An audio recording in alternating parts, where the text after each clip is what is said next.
akan vlog sama Kodensu, tapi aku titip no personal ya. Kita fokus ke filmnya ya buat kas-kas, oke? Thank you guys. Oke teman-teman media, kita buka sesi doorstopnya sekitar 10 menitan. Semuanya yang punya pertanyaan untuk orang-orang di balik film Baby Udon, silakan ditanyakan. Udah gak salah ngomong tuh. Kodensu langsung aja sebagai produser di film ini sendiri, apa sih yang akhirnya lu pengen produce film ini sendiri mungkin? Awalnya tuh gara-gara Fanny. Waktu itu podcast tempat gua menceritakan kisahnya dia bersama almarhum suaminya Haji Kondo. Ya akhirnya panjang ceritanya, entah gua juga nggak ngerti gimana bisa jadi gue yang bikin film ini. Fanny mungkin yang bisa jelasin. Dan waktu itu Baby Kaskas juga belum hadir gitu, masih dalam perut gitu. Itu sih poinnya. Kesulitan memerankan sosok Hajime almarhum. Kesulitan? Kan harus. Kesulitannya mah udah gak usah tanya lah. Gue aja merasa film ini penuh dengan keajaiban. Karena ketika gue meranin itu, asli gue tuh gak ada persiapan sama sekali. Karena gue terlalu sibuk untuk menjadi produser, bantu Mbak Bella dari Little Picture. Jadi gue kayak, loh, pada saat gue ngelihat preview filmnya, kok gue gak ngelihat gue ya? Itu gue juga, lo ngerasa gitu ya kan? Ya itu magically happen aja. Hilang. Jadi smargonya hilang. Jadi Hajime. Iya kayak gitu lah kira-kira. Ada lagi dari teman-teman? Sampai botak juga. Iya. Ceritakan alasannya kayak gimana, terus proses kita. Dan sebenarnya di film ini beliau Hajime itu terkena cancer dan dia harus melakukan kemoterapi, rambutnya rontok dan harus dibotakin. Tadinya ada pilihan pakai ball cap ya, ball cap jadi prostetik. Cuma pasangnya tuh 2 jam, lepasnya 2 jam. Jadi gue nggak suka hal-hal yang nggak praktis gitu. Terus gue ngerasa film ini sayang banget kalau botaknya pakai prostetik gitu. Jadi gue kayak ya udahlah, dan gue kan nggak pernah botak, tapi penasaran sebenarnya pas gue cukur rambut tuh jadinya kayak gimana. Akhirnya botak.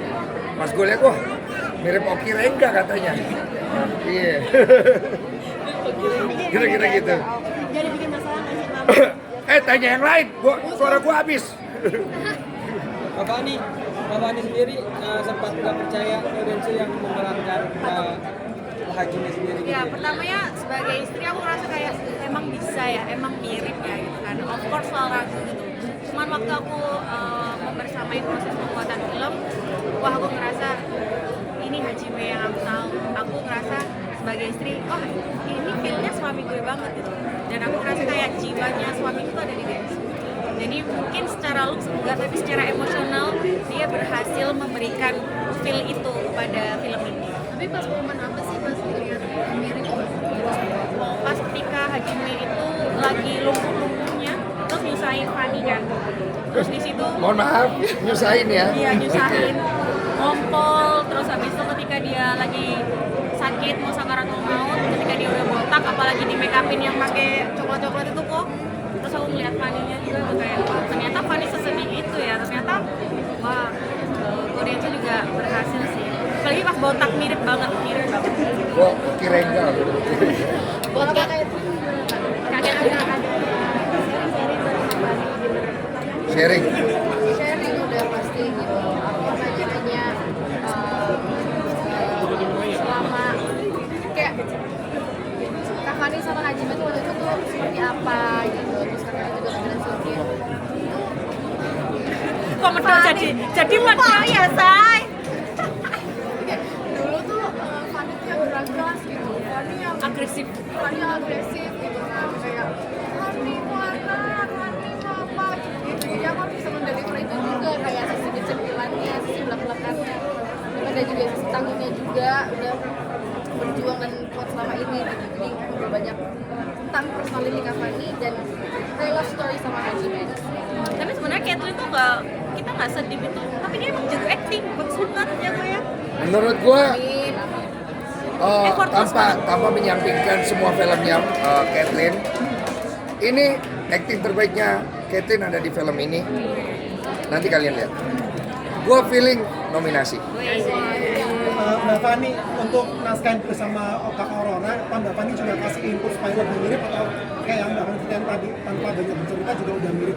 Sebenarnya lebih kayak mereka nanya kisah cintaku, terus mereka yang mendesain mau deliver gimana, tapi penyempurnaannya ada di Kodensu. Kodensu sampai berapa hari kok nggak tidur terakhir tuh? 5 hari ada ya? 2 minggu lah ya. 2 minggu tempat deadline saya. Sampai dia Nggak, sampai kaget. Kodensu tuh nggak bisa tidur karena mau ceritanya tuh seperfect mungkin. Jadi nggak cuma Mbak Oka aja, ada Kodensu. Jadi gue tuh ini nontonin semua footage dari Fani dan Hajime, termasuk sampai terakhir yang paling berat gue nonton tuh Sakratul Mautnya Hajime. Itu memang sesedih itu, dan dia punya footage semua. Dan kira-kira boleh nggak gue tampilin di kredit title? Boleh ya, paling gue potong-potong ya, supaya orang tuh bisa kebayang gitu. Dan itu parah banget sih, gue jam 2 subuh netes air mata gue nulis dialog per dialog, itu parah sih. Kodensu kemarin syutingnya berapa lama tuh? Syuting 2 minggu ya. enggak lebih 23. Kuis, jadi kuis aja ya. Kuis, ya. Tebak yang benar nanti kita kasih hadiah ya. Kathleen, tadi kan kamu bilang susah bahasa Jawa ya, apa logat lain, apa dialog Jawa, apa Jawa? Sebenarnya enggak Mendoknya.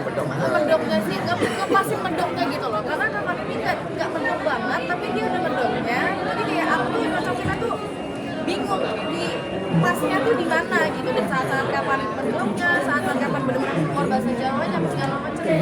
Jadi kayak susahnya di sini untuk menyamakan sama kakaknya. Ton suaranya juga kan. Tapi sih is good sih. As orang medok, biasanya orang Jakarta kalau di medok-medokin aneh kan, tapi dia good. Medoknya dapat, centilnya dapat. Sampai kadang ada beberapa adegan yang kalau nggak lihat teknik kayak suaranya Mbak Fani asli. Ada beberapa adegan gitu. Itu Haninya tuh aku pengen samain banget sama Kak Fani gitu. Jadi kalau misalkan kayak Kak Fani ngomong kayak Hani tuh aku pengen banget Haninya tuh sama kayak Coba. boleh tadi coba. Hani marah. Hani Ini bukan kuis. Udah. Hani manja.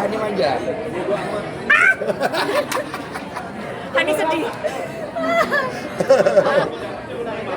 Malu. Oh kok mungkin kan chemistry sama Kat ini dapat banget, mungkin izinnya ke Kak Olive seperti apa? Oh, itu agak berat. Waktu itu saya harus ikut beberapa operasi militer. Sebenarnya sih istri ngasih restu gara-gara dia udah kepalang terima dari Fani kan, jadi nggak mungkin lah dia larang. Cuman mata-matanya cukup banyak pada saat syuting. Jadi CCTV itu di mana-mana. Jadi gue nggak bisa terlalu jauh gitu. Sebenarnya kan kalau suami istri kayak gue sama Kathleen di dalam film kan kita harus lebih deep, lebih intens ya. Gue harus agak berhati-hati aja sih. Jangan sampai akhirnya pulang rumah saya hilang. Gitu ya. Harta dan anak saya hilang ya. Maaf ya Kathleen ya. Oke teman-teman, mohon maaf waktunya sudah habis ya, kita Woi, baru mulai. kita akhiri dengan harapannya untuk film Baby Udon dari masing-masing. Mungkin dari Bu Bella dulu, baru ke Jimmy. Harapan apa? Sama tagline-nya kenapa ini? Tagline. Oh ini. Jadi itu kun fayakun itu kan kamu ngomong di podcastmu. Kamu ngomong itu kan, saya ingat ya itu. Kun fayakun. Jadilah maka terjadilah kan, beneran di podcast itu. Itu gara-garanya. Makanya Baby Udon jadilah maka terjadi. Kalau soal IVF-nya ada kayak advisor dari dokter Apa lain? sih dia? Ada advisor dari dokter yang memang bayi tabungnya juga atau ada pengalaman pribadi juga? Silakan Pak. Bayi tabungnya ada advice dari dokter yang benernya apa? Oh iya pasti, kita ada kerja sama klinik juga. Maksudnya kita benar-benar dalamin sebenarnya semua cerita dalam film ini pasti kita dalamin ke masing-masing bidangnya gitu. Kayak ke dokter IVF-nya itu yang tadi diperanin sama Mbak Putri Aidia. Terus Lokasinya, iya, alatnya, semuanya. bahkan ada beberapa Tempat.